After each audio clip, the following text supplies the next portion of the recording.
आइए देखते हैं क्लास 12 चैप्टर संख्या 7 प्रत्यावर्ती धारा या अल्टरनेटिंग करंट, जिसे हम संक्षिप्त में एसी कहते हैं, एसी करंट। इसमें एक फॉर्मूला है। एक समान चुंबकीय क्षेत्र में घूर्णन करती कुंडली के सिरों के बीच उत्पन्न प्रेरित विभवांतर या प्रत्यावर्ती वोल्टेज का सूत्र। जब कोई डायनमो या जनयंत्र घूर्णन करता है, गति करता है, तो वह जो वोल्टेज बनाता है उसका यह सूत्र है, E = E0 sin omega t। इसका निगमन करने के लिए हम शुरुआत करते हैं चुंबकीय फ्लक्स से। चुंबकीय फ्लक्स का फॉर्मूला है phi B = BA cos theta. Theta = ले सकते हैं ओमेगा t। इस इक्वेशन का हम t के सापेक्ष अवकलन करेंगे, तो differentiate with respect to t। ये हो जाएगा d phi B upon dt = BA। इस BA को ऐसे ही लिखकर और थीटा की जगह हम क्या पुट कर लेंगे, ओमेगा t। तो BA ऐसा ही रहेगा, कॉस का डिफ्रेंसिएशन हो जाएगा माइनस साइन ओमेगा t, और ओमेगा t का डबल फंक्शन से हो जाएगा ओमेगा। तो ये आ जाएगा माइनस BA ओमेगा और साइन ओमेगा t। ये वैल्यू हो गई हमारी d फाई अपॉन dt की। Flux phi = BA cos theta. BA को ऐसे ही लिखा और थीटा की जगह पर हम लिख सकते हैं ओमेगा t। ओमेगा कोणीय वेग है और t समय है। इसका हम t के रिस्पेक्ट में डिफ्रेंशिएशन करेंगे, तो फाई का हो जाएगा d phi upon dt। B ऐसे ही रहेगा, cos ओमेगा t का माइनस साइन ओमेगा t, और डबल फंक्शन से ओमेगा t का ओमेगा आ जाएगा, तो माइनस BA ओमेगा और साइन ओमेगा t। अब हम फैराडे के फर्स्ट लॉ से देखेंगे प्रेरित विभवांतर E = -n d phi upon dt। इसे लिखेंगे तो -n और d फाई अपॉन dt की वैल्यू इक्वेशन फर्स्ट से लगाएंगे, -BA ओमेगा और साइन ओमेगा t। दोनों माइनस के साइन मिलकर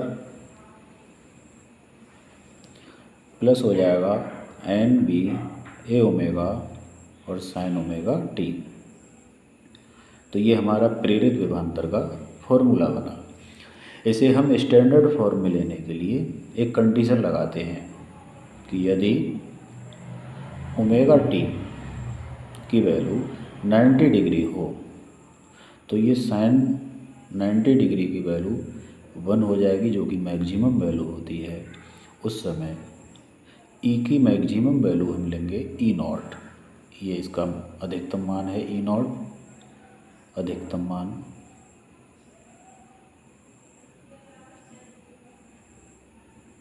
जब साइन की अधिकतम वैल्यू रखेंगे तो LHS में E का मान भी अधिकतम हो जाएगा, जिसे हम क्या लिखेंगे, E0।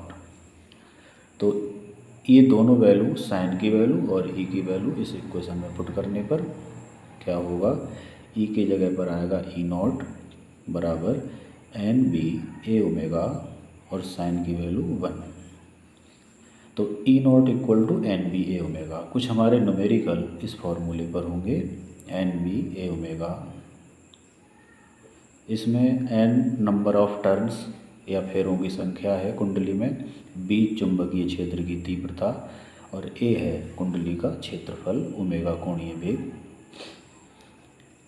यदि हम ये E0 की वैल्यू इस इक्वेशन सेकंड में रख दें तो क्या हो जाएगा, फ्रॉम इक्वेशन सेकंड, अगर फर्स्ट सेकंड इक्वेशन में से रखते हैं तो E ऐसे ही आएगा = और NBA ओमेगा की जगह पर क्या लगाएंगे हम, E0 और आगे रह जाएगा साइन ओमेगा टी।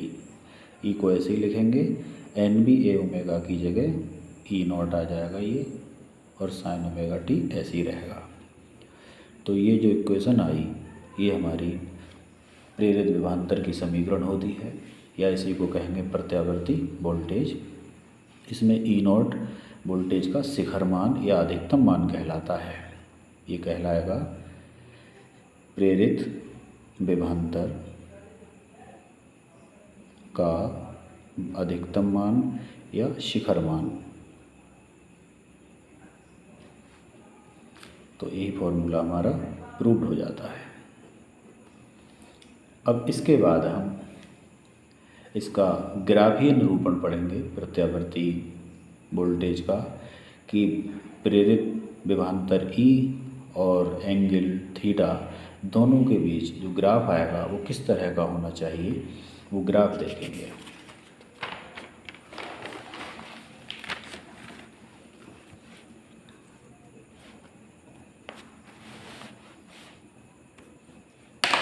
तो हमारा हेडिंग हो जाएगा प्रेरित विभवांतर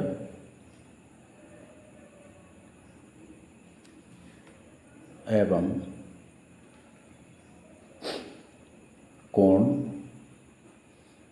थीटा, प्रेरित विभवांतर ई एवं कोण थीटा के बीच ग्राफ, इसे पढ़ेंगे। इसके लिए इक्वेशन है हमारी E equal to E not sine omega T, पुनः ई बराबर E zero sine omega T की जगह हमने क्या पुट कर लिया, थीटा, क्योंकि थीटा बराबर होता है ओमेगा टी। ग्राफ हमें ई और थीटा के बीच लेना है, इसलिए हम क्या करेंगे, ई और थीटा के कई मान रखेंगे। थीटा एक चक्कर के लिए 360 डिग्री होता है, तो हम 360 डिग्री को अलग अलग 4 भागों में बांट रहे हैं। तो हम लिख रहे हैं पहले कि अगर थीटा का मान 0 हो, तब देखिए इस इक्वेशन में वैल्यू पुट कर रहे हैं, E equal to E not sine और थीटा की जगह 0, थीटा की वैल्यू 0 लगाएंगे, यहाँ पुट कर दी। साइन 0 की वैल्यू होती है 0, तो ई बराबर हो जाएगा 0। अब अगर थीटा की वैल्यू हम कितनी लगाएं, 90, तो ई हो जाएगा इस इक्वेशन में ई नॉट साइन और थीटा की जगह 90। साइन 90 की वैल्यू होती है 1 की ई 0 से मल्टीप्लाई होगी तो आएगा ई 0। थीटा की वैल्यू रखेंगे 180, तो E equal to E not sine theta की जगह 180। साइन 180 की वैल्यू 0, जब ये 0 हो जाएगा तो इसकी मल्टीप्लाई इससे आएगी 0। थीटा की वैल्यू 90 फिर ऐड करिए 180 में, तो हो जाएगा 270। E equal to E not sine 270। Sine 270 की वैल्यू होती है -1 की जब इससे मल्टीप्लाई होगी तो हो जाएगा माइनस ई नॉट, और लास्ट थीटा की वैल्यू 360, तो हो जाएगा E equal to E 0 sine 360। Sine 360 की वैल्यू होती है 0, और जब इसकी 0 वैल्यू इससे मल्टीप्लाई होगी तो आएगा 0। तो इस प्रकार हमने मान प्राप्त कर लिए थीटा और ई के।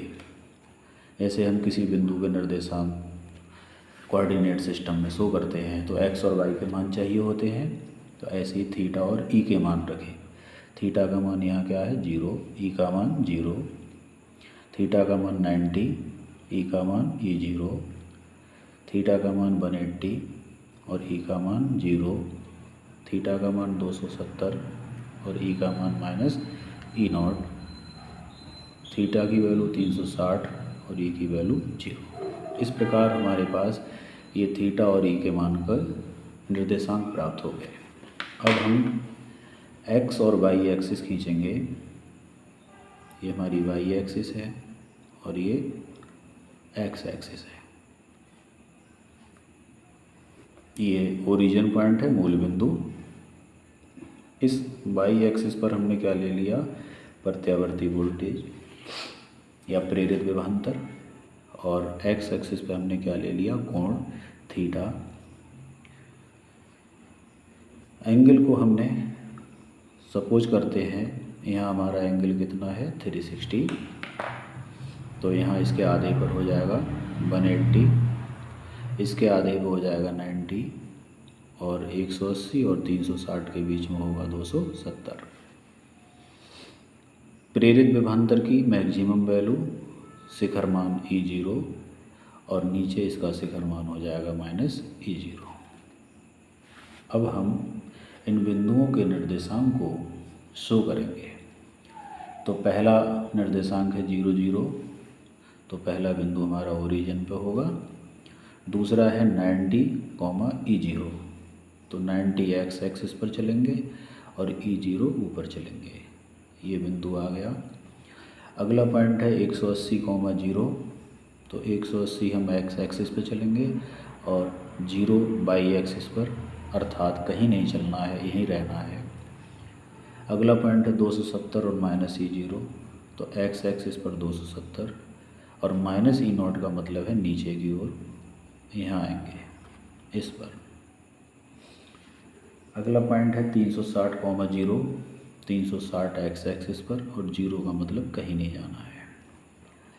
ये हमारे जो बिंदु हुए, इन सभी बिंदुओं को हम कनेक्ट कर देंगे आपस में और ये हमारा प्रत्यावर्ती वोल्टेज का क्या हो जाएगा, ग्राफ हो जाएगा। तो यहाँ से यहाँ तक जो वैल्यू है वो कितनी है, E0। ये E0 प्रत्यावर्ती वोल्टेज का क्या कहलाता है, शिखर मान, उच्चतम मान या शिखर मान।